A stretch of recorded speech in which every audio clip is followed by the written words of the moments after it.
जोहार, स्वागत है आप सभी का एग्जाम मेंटर में। पिछले क्लास में हम लोगों ने एसपीटी 1949 का परिचय एवं पृष्ठभूमि देख लिया था। अब बिना देर किए शुरू करते हैं अध्याय 1 से। आज हम 1949 के संथाल परगना काश्तकारी कानून की उसकी आत्मा को समझने की कोशिश करेंगे। बिल्कुल। हम सिर्फ कानून की धाराएं नहीं पढ़ेंगे, बल्कि उस कहानी को समझेंगे जो ये धाराएं हमें बताती हैं। सही बात है। ये कानून इस इलाके की जमीन, यहाँ के लोगों और उनकी जीवन शैली को बचाने का एक ब्लूप्रिंट है। हम इसके पहले 3 अध्यायों मतलब धारा 1 से 24 तक की गहराइयों में उतरेंगे। बिल्कुल सही कहा आपने। इन पहले 3 अध्यायों को समझना है मतलब पूरे कानून की नींव को समझना है। अच्छा। ये हमें बताते हैं कि ये कानून कहाँ लागू होता है। इसमें इस्तेमाल होने वाले शब्द जैसे रैयत, ग्राम प्रमुख, इनका असली मतलब क्या है, और सबसे जरूरी ये उस सामाजिक ताने बाने की रक्षा कैसे करता है। तो ये नियम सिर्फ कागजी नहीं है? नहीं, बिल्कुल नहीं। ये जमीन पर लोगों की जिंदगी तय करते हैं। तो चलिए, तो अध्याय 1 से शुरू करते हैं। धारा 1 में तो इसका नाम और प्रसार क्षेत्र बताया गया है। हाँ, संथाल परगना काश्तकारी अनुपूरक उपबंध अधिनियम 1949, और ये पूरे संथाल परगना प्रमंडल में लागू होता है। लेकिन धारा 2 में एक दिलचस्प बात है। हाँ, ये बहुत जरूरी है। ये राज्य सरकार को शक्ति देती है कि वो किसी भी क्षेत्र से इस कानून को वापस ले सकती है और फिर से लागू भी कर सकती है। बिल्कुल, और बाद में फिर से लागू भी कर सकती है। ये सरकार को एक तरह का लचीलापन देता है। झारखंड की परीक्षाओं के लिए ये एक महत्वपूर्ण बिंदु है। अब आते हैं धारा 4 पर, जहां सारी परिभाषाएं हैं। चलिए पहले किरदारों को समझते हैं। आदिवासी कौन है इस कानून के हिसाब से? कानून के हिसाब से आदिवासी वो व्यक्ति है जिसका नाम सरकार की अनुसूची ख में दर्ज किसी आदिवासी या अर्ध आदिवासी जनजाति में आता है। ये परिभाषा बहुत जरूरी है क्योंकि इस कानून का एक बड़ा मकसद ही आदिवासी जमीन की सुरक्षा करना है। ठीक है। और फिर आता है रैयत। रैयत मतलब किसान। हाँ, आसान भाषा में रैयत वो किसान है जिसे जमीन पर खेती करने का अधिकार मिला है। वो जमीन का मालिक नहीं, बल्कि एक तरह से किराएदार है। और जिससे ये अधिकार मिलता है वो है जमींदार। सही। जमींदार वो है जिसे लगान मतलब रेंट पाने का हक है।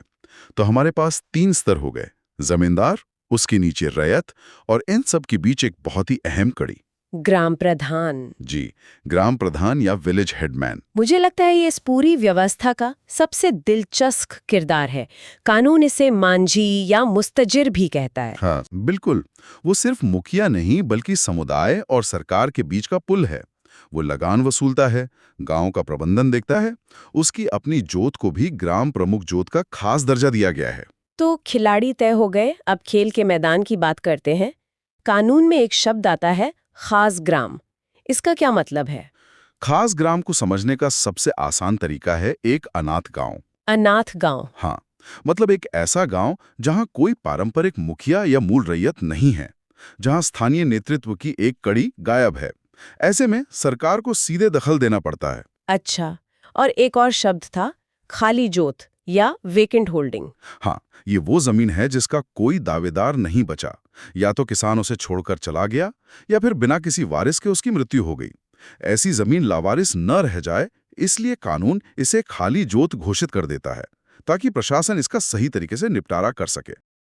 कानून में कुछ तकनीकी बातें भी हैं, जैसे भुगतबंध। ये क्या है? हाँ, भुगतबंध बंधक एक तरह का पारंपरिक ऋण समझौता है। अच्छा। मान लीजिए एक रैयत ने कर्ज लिया, तो वो अपनी जमीन साहूकार को इस शर्त पर दे सकता है कि जमीन से होने वाली कमाई से कर्ज और ब्याज दोनों चुक जाएंगे। जैसे ही कर्ज पूरा होगा, जमीन वापस मिल जाएगी। ये तो किसानों के शोषण को रोकने का एक तरीका हुआ। जी, और इसी तरह कृषि वर्ष को भी परिभाषित किया गया है, बंगला साल या फसली साल के हिसाब से, ताकि लगान वसूलने का समय तय हो सके। जी, और उसे चुनने की प्रक्रिया जो धारा 5 में है, वो इस कानून का दिल है। ये 3 चरणीय प्रक्रिया है ना? हाँ, पहले गांव के रैयत या जमींदार उपायुक्त यानी डिप्यूटी कमिश्नर को आवेदन देते हैं। और फिर आता है सबसे जरूरी कदम। बिल्कुल, गांव के जमाबंदी रैयकों में से कम 2/3 की सहमति चाहिए। 2/3? ये तो बहुत बड़ा बहुमत है। हाँ, जरा सोचिए, ये नियम सुनिश्चित करता है कि प्रधान सिर्फ जमींदार या सरकार का आदमी ना हो, बल्कि उसे गांव का असली समर्थन हासिल हो। ये जमीनी स्तर पर लोकतंत्र है। और जब गांव अपनी पसंद बता देता है, तब उपायुक्त उस पर अपनी मुहर लगाता है। तो इसमें लोगों की आवाज भी है और प्रशासनिक नियंत्रण भी। यही तो संतुलन है। और ये सिर्फ नियुक्ति तक ही सीमित नहीं है। नियुक्ति के बाद भी कुछ औपचारिकताएं होती हैं। हाँ, उसे सरकार से पट्टा मिलता है और बदले में वो एक कबूलियत देता है, मतलब एक लिखित वादा कि वो नियमों का पालन करेगा। जमानत भी देनी पड़ती है। ये सब उसे जवाबदेह बनाता है। अच्छा, मान लीजिए एक प्रधान की मृत्यु हो जाती है, तब क्या होता है? कानून इसकी भी व्यवस्था करता है।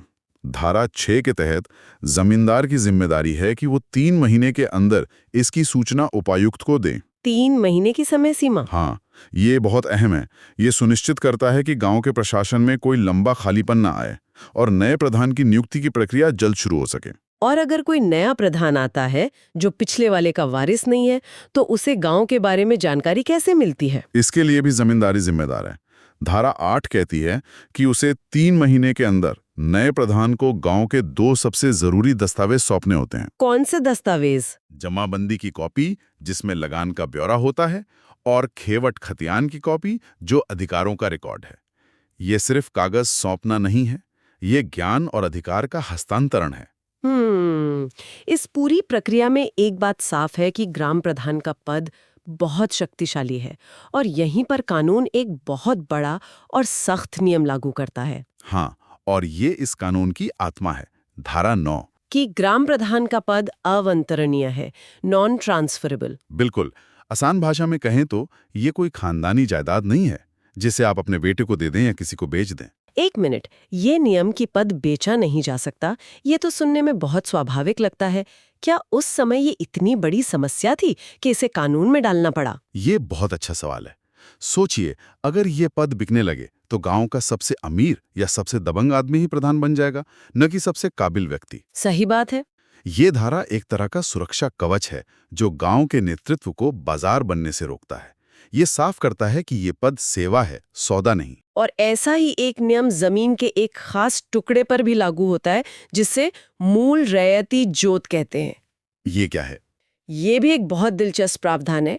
मान लीजिए किसी मूल रैयत ने मेहनत करके गांव की किसी बंजर जमीन को खेती के लायक बना दिया, तो उसे इनाम मिलता है। हाँ, उसकी मेहनत का इनाम यह है कि उस जमीन को मूल रैयती जोत का दर्जा मिल जाता है। लेकिन साथ ही कानून ये भी कहता है कि ये जमीन भी अप्रावर्तनीय होगी। क्यों?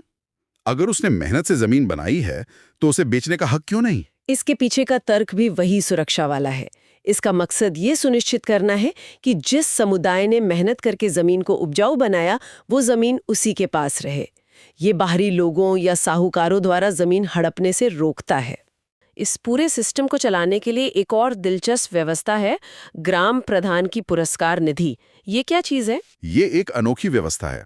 जब किसी ग्राम प्रधान, मूल रैयत या रैयत पर कोई जुर्माना लगाया जाता है तो वो पैसा सरकारी खजाने में नहीं जाता। तो कहाँ जाता है? उस पैसे को एक फंड में जमा किया जाता है जिसे हेडमैन्स रिवॉर्ड फंड कहते हैं। इसका नियंत्रण उपायुक्त के पास होता है। और इसका इस्तेमाल? इसका इस्तेमाल नियमों के अनुसार अच्छा काम करने वाले प्रधानों को पुरस्कृत करने के लिए किया जाता है। तो एक तरह से सिस्टम के भीतर अनुशासनहीनता से जो पैसा आता है वो वापस सिस्टम में अच्छा काम करने वालों को प्रोत्साहित करने में लग जाता है। ये तो एक सेल्फ सस्टेनिंग मोटिवेशनल लूप जैसा है। बिल्कुल। तो हमने अध्याय 1 और 2 के मुख्य बिंदुओं को समझा, परिभाषाओं से लेकर ग्राम प्रधान की नियुक्ति, उसके अधिकार, कर्तव्य और इस पूरी व्यवस्था को चलाने वाले नियमों तक। ये वाकई एक बहुत सोची समझी संरचना है। और जैसा कि हमारी स्रोत सामग्री बताती है, कहानी यहाँ खत्म नहीं होती। अगला अध्याय यानी अध्याय 3 सीधे रैयतों पर केंद्रित है। हाँ, जो रैयत यानी काश्तकारों के अधिकारों और जिम्मेदारियों की बात करता है। जी, हमारे पास धारा 12 से लेकर 24 तक की पूरी जानकारी है। और ये कानून के वो हिस्से हैं जो जमीन पर काम करने वाले किसान के रोजमर्रा के जीवन को सीधे तौर पर प्रभावित करते हैं। बिल्कुल, जैसे वो अपनी जमीन पर क्या कर सकता है, क्या नहीं कर सकता। और सबसे जरूरी कि उसकी जमीन उससे कोई छीन तो नहीं सकता। तो आज हमारा मकसद सिर्फ इन धाराओं को पढ़ना नहीं है, बल्कि इनके पीछे की जो सोच है उसको समझना है। ये नियम क्यों बनाए गए, ये किसकी रक्षा करते हैं। चलिए इस कानूनी दस्तावेज की परतों को खोलते हैं। तो सबसे पहले ये रैयत है कौन? कानून की नज़र में हम किसकी बात कर रहे हैं? ये एक बहुत अच्छा शुरुआती सवाल है। धारा 12 इसी को साफ करती है। कानून 3 तरह के रैयतों को पहचानता है। अच्छा। पहले हैं निवासी जमाबंदी रायत, यानी वो किसान जो उसी गांव में रहते हैं जहां उनकी जमीन है। दूसरे हैं गैर निवासी जमाबंदी रायत, जिनकी जमीन तो गांव में है पर वो रहते कहीं और हैं। और तीसरे हैं नए रायत, जिन्हें हाल ही में रायत का दर्जा मिला हो। ठीक है, तो एक बार किसी को रायत मान लिया गया तो उसका सबसे बड़ा और बुनियादी हक क्या है? उसे सबसे बड़ी सुरक्षा किस चीज से मिलती है? उसकी जमीन से।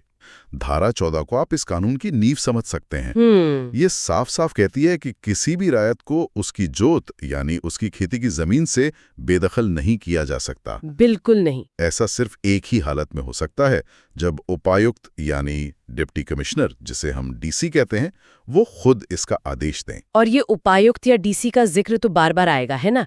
यहाँ उनका रोल क्या है? आप उन्हें जमीन के मामलों का सबसे बड़ा रेफरी या जज समझ सकते हैं। देखिए, उस जमाने में जमींदार बहुत ताकतवर होते थे। सही बात है। और वो अपनी मर्जी से किसी भी किसान को उसकी जमीन से हटा सकते थे। तो ये कानून डीसी को बीच में लाकर शक्ति का एक संतुलन बनाता है, ताकि रैयत की सुरक्षा हो सके। तो रैयत को जमीन से निकाला नहीं जा सकता, पर वो अपनी जमीन का इस्तेमाल कैसे कर सकता है?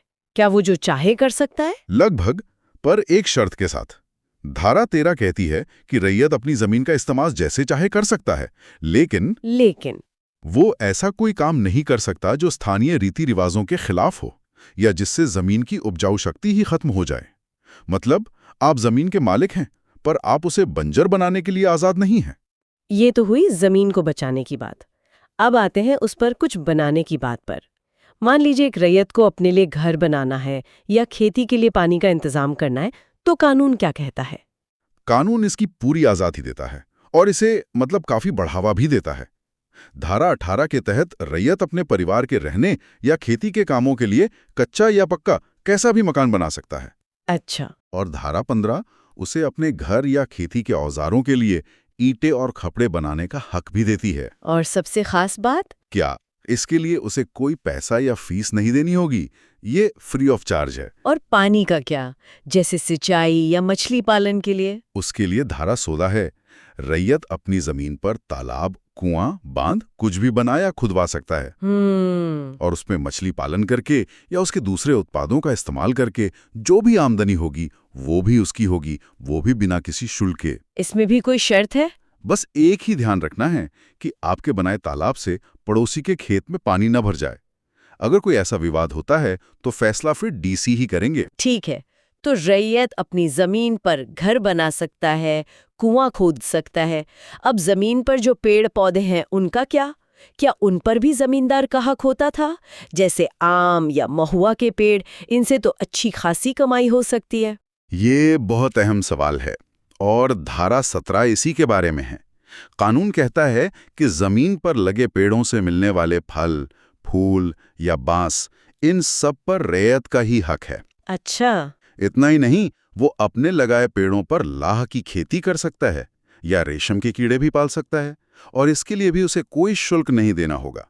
ये सीधे सीधे उसकी आमदनी बढ़ाने का जरिया है। लेकिन पेड़ काटने को लेकर भी तो कुछ नियम होंगे? बिल्कुल। रैयत अपनी जमीन पर नए पेड़, बाग या बांस लगा सकता है और उन्हें काट भी सकता है। लेकिन यहाँ एक बहुत बड़ा अपवाद है। एक अपवाद? जी, एक खास पेड़ जिसे विशेष सुरक्षा दी गई है, महुआ का पेड़। महुआ ही क्यों? इसमें ऐसा क्या खास है? देखिए, ये सिर्फ एक पेड़ बचाने का नियम नहीं है। महुआ का पेड़ इन समुदायों के लिए एक पूरी अर्थव्यवस्था है। अर्थव्यवस्था कैसे? उसके फूलों से खाना और पेय बनता है, बीजों से तेल निकलता है, उसकी लकड़ी भी काम आती है। वो उनकी संस्कृति और आजीविका का केंद्र है। समझ गई। तो इसे बचाना उनकी पूरी जीवन शैली को बचाना है। इसीलिए कानून कहता है कि महुआ के पेड़ को काटने के लिए आपको अनुमंडल पदाधिकारी यानी एसडीओ से इजाजत लेनी होगी। प्रशासन का दखल यहाँ जरूरी समझा गया। समझ गई। तो कुल मिलाकर एक रैयत को अपनी जमीन पर रहने, उसे इस्तेमाल करने और उसकी उपज का फायदा उठाने के काफी अधिकार है। पर अब आते हैं सबसे बड़े सवाल पर। क्या वो अपनी जमीन बेच सकता है? ये हमें इस कानून के दिल तक ले जाता है। धारा 20। ऐसा लगता है कि यहाँ एक बड़ा स्टॉप का निशान लगा हुआ है। आपने बिल्कुल सही पकड़ा। धारा 20 इस पूरे कानून की आत्मा है। इसका सामान्य नियम बहुत सख्त और साफ है। वो क्या है? कि रैयत अपनी जमीन में अपने अधिकार का हस्तांतरण यानी उसे किसी और के नाम नहीं कर सकता।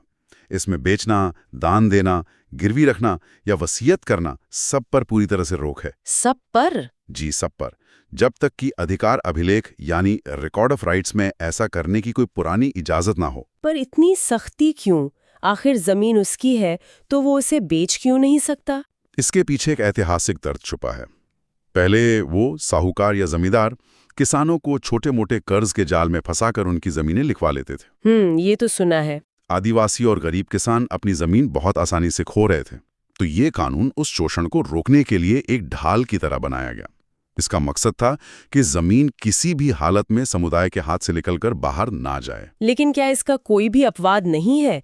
मान लीजिए किसी को बहुत ही ज्यादा जरूरत पड़ जाए तो? एक बहुत ही सीमित अपवाद है। उपायुक्त की मतलब डीसी की लिखित इजाजत से रैयत अपनी जमीन को ज्यादा से ज्यादा 1 साल के लिए पट्टे पर दे सकता है, बस। सिर्फ 1 साल? जी, 1 साल। उसके बाद जमीन वापस उसी के पास आ जाएगी। मैंने सुना है कि इसमें परिवार के लिए कुछ छूट है, जैसे कोई अपनी बेटी को जमीन देना चाहे तो? हाँ, कानून सामाजिक रिश्तों का भी ध्यान रखता है। धारा 20 में ही कुछ खास प्रावधान है। जैसे कि? जैसे संथाल विधान के तहत एक रैयत डीसी की इजाजत से अपनी जमीन का कुछ हिस्सा अपनी बहन या बेटी को दान में दे सकता है। इसी तरह एक आदिवासी रैयत अपनी जमीन उसी परगना में रहने वाले अपने जमाई यानी दामाद को भी दे सकता है। ये दिलचस्प है। कानून एक तरफ बाहरी लोगों को जमीन देने से रोक रहा है, पर परिवार और समुदाय के अंदर लेन देन की गुंजाइश रख रहा है। बिल्कुल। लेकिन ये सारे नियम तो आदिवासी रैयत के लिए हैं। जो गैर आदिवासी रैयत है, क्या उन पर भी यही सख्त नियम लागू होते हैं? उनके लिए नियम थोड़े अलग हैं, जो धारा 21 में बताए गए हैं। एक गैर आदिवासी रैयत अपनी जमीन को एक खास तरीके से गिरवी रख सकता है, जिसे भुगत बंध बंधक कहते हैं। 1 मिनट, भुगत बंध बंधक, ये सुनने में तो बहुत भारी शब्द है। अगर किसी आम इंसान को समझाना हो तो इसका मतलब क्या हुआ? हाँ, बिल्कुल। आप इसे एक खास तरह का गिरवी रखना समझ सकते हैं। इसमें आप पैसा उधार लेने के बदले अपनी जमीन का इस्तेमाल करने का हक देते हैं, पर मालिकाना हक नहीं देते। अच्छा। और कानून ये भी कहता है कि ये बंधक ज्यादा से ज्यादा 6 साल के लिए हो सकता है। 6 साल पूरे होते ही जमीन आपको वापस मिल ही जाएगी, चाहे कर्ज पूरा चुका हो या नहीं। मतलब ये रैयत को कर्ज के जाल से बचाने के लिए बनाया गया एक सुरक्षा कवच है। जी, बिल्कुल। तो अगर कोई इन सब नियमों को तोड़कर गैर कानूनी तरीके से जमीन खरीद ले तो क्या होगा? तो कानून बहुत सख्ती से पेश आता है। धारा भी साफ कहती है कि कोई अदालत भी आदिवासी रैयत की जमीन की बिक्री का आदेश नहीं दे सकती। कोई भी अदालत नहीं? जी। और डीसी को ये अधिकार है कि वो गैर कानूनी तरीके से जमीन पर कब्जा करने वाले को बेदखल कर दें और जमीन वापस असली रैयत या उसके परिवार को सौंप दें। और धारा 21 में तो सजा का भी प्रावधान है। अगर कोई 6 साल की बंधक अवधि के बाद भी जमीन पर कब्जा रखता है तो उसे 3 महीने की जेल या 500 रुपए तक का जुर्माना हो सकता है। वाह, मतलब ये कानून सिर्फ नियम बनाकर नहीं छोड़ देता, उसे लागू करवाने का पूरा इंतजाम भी करता है। सही बात है। अच्छा, अब जरा जमीन के प्रबंधन से जुड़े कुछ मामलों पर आते हैं। जैसे अगर एक परिवार में बंटवारा होता है तो क्या जमीन भी बांटी जा सकती? हाँ, धारा 19 जमीन के विभाजन की बात करती है। इसके लिए जमींदार, गांव के प्रधान और रैयत तीनों की सहमति जरूरी है। और अगर सहमति न बने तो मामला डीसी के पास जाता है। लेकिन इसमें एक बहुत ही दिलचस्प शर्त है। वो क्या है? अगर बंटवारे के बाद जमीन के किसी टुकड़े का लगान 3 रुपए से कम हो रहा हो तो उसका बंटवारा नहीं हो सकता। 3 रुपए? ये तो बहुत अजीब नियम लगता है। इसके पीछे क्या तर्क हो सकता है? इसका मकसद जमीन को बहुत छोटे छोटे अव्यवहारिक टुकड़ों में बंटने से रोकना है। अगर खेत इतने छोटे हो जाएंगे कि उन पर खेती करना ही फायदेमंद न रहे तो उसका क्या लाभ? एक तरह से आर्थिक समझदारी वाला नियम है। जी। और अगर 2 पड़ोसियों को सुविधा के लिए अपनी अपनी जमीन की अदला बदली करनी हो तो? इसकी भी इजाजत है, जिसे विनिमय कहते हैं, और ये धारा 23 में है, लेकिन इसकी भी शर्तें हैं। न कि छुपे तौर पर जमीन बेचना। और सबसे जरूरी, इसके लिए भी डीसी की लिखित मंजूरी अनिवार्य है। ऐसा लगता है कि डीसी की इजाजत के बिना पत्ता भी नहीं हिलता। बिल्कुल। अब एक और स्थिति के बारे में सोचते हैं। मान लीजिए कोई रैयत बीमार है या विधवा है या किसी काम से कुछ सालों के लिए गांव से बाहर जा रहा है, तो क्या उसकी जमीन खाली पड़ी रहेगी? नहीं, इसके लिए भी कानून में व्यवस्था है। धारा 22 के तहत ऐसी स्थिति में रैयत अपनी जमीन को अस्थायी तौर पर किसी और को न्यास यानी ट्रस्ट पर खेती के लिए दे सकता है। ये एक तरह की सामाजिक सुरक्षा है ताकि मुश्किल समय में उसकी जमीन बेकार ना पड़ी रहे। लेकिन अगर कोई बहुत लंबे समय तक वापस ना आए और जमीन पर खेती भी ना करे, तब क्या होगा? इसी धारा में जोत का परित्याग यानी जमीन को छोड़ देने की बात भी है।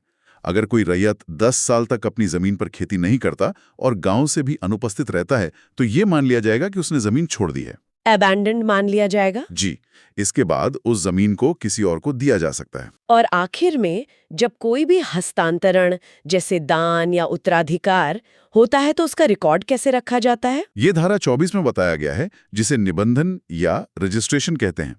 जब भी जमीन किसी नए हकदार के पास जाती है तो उसे गांव के जमींदार के पास जाकर अपना नाम दर्ज कराना होता है। और इसके लिए कोई शुल्क? हाँ, एक मामूली शुल्क भी है, सालाना लगान का 2% या कम से कम 50 पैसे। क्या इसमें भी किसी को छूट मिलती है? हाँ, कानून यहाँ भी अपनी सामाजिक संवेदनशीलता दिखाता है। विधवा, गोद लिए हुए बेटे या 3 पीढ़ी तक के खून के रिश्तेदारों को ये रजिस्ट्रेशन फीस नहीं देनी पड़ती। तो इस पूरी चर्चा को समेटते हैं, हमने देखा कि ये कानून रैयत के चारों ओर एक कानूनी किला बना देता है, उसे जमीन के इस्तेमाल के अधिकार देता है, लेकिन उसे बेचने के अधिकार को लगभग छीन लेता है, खासकर आदिवासी रैयतों से। बिल्कुल, ये एक ऐसा कानून है जो व्यक्ति की आज़ादी से ज्यादा समुदाय की स्थिरता और सुरक्षा को महत्व देता। ये जमीन को सिर्फ एक खरीद बिक्री की चीज नहीं मानता, बल्कि उसे एक विरासत, एक धरोहर मानता है जिसे पीढ़ी दर पीढ़ी बचा कर रखना है। और इस पूरे किले का पहरेदार उपायुक्त यानी डीसी को बनाया गया है। और यहीं से वो बड़ा सवाल उठता है जिस पर हमारे श्रोताओं को सोचना चाहिए। ये कानून उस दौर में बने थे जब शोषण अपने चरम पर था और समुदायों को बचाने की जरूरत थी। जी। आज जब विकास, शहरीकरण और औद्योगिकरण का दबाव बढ़ रहा है, तो क्या ये सुरक्षात्मक किले आज भी उतने ही प्रासंगिक हैं? या ये उस विकास में बाधा बन रहे हैं जिससे शायद उन रैयतों का ही भला हो सकता है? यही आज के समय का सबसे बड़ा द्वंद्व है। सुरक्षा और प्रगति के बीच का संतुलन कैसे बनाया जाए? बिल्कुल। क्या ये नियम सुरक्षा कवच हैं या प्रगति की बेड़ियां? इस विचार के साथ हम आज की ये गहरी पड़ताल यहीं समाप्त करते हैं। जेपीएससी और जेएसएससी सहित अन्य प्रतियोगी परीक्षाओं की तैयारी कर रहे अभ्यर्थी ज्वाइन करें हमारे Telegram group quiz time Jharkhand और जेपीएससी मेंटोर।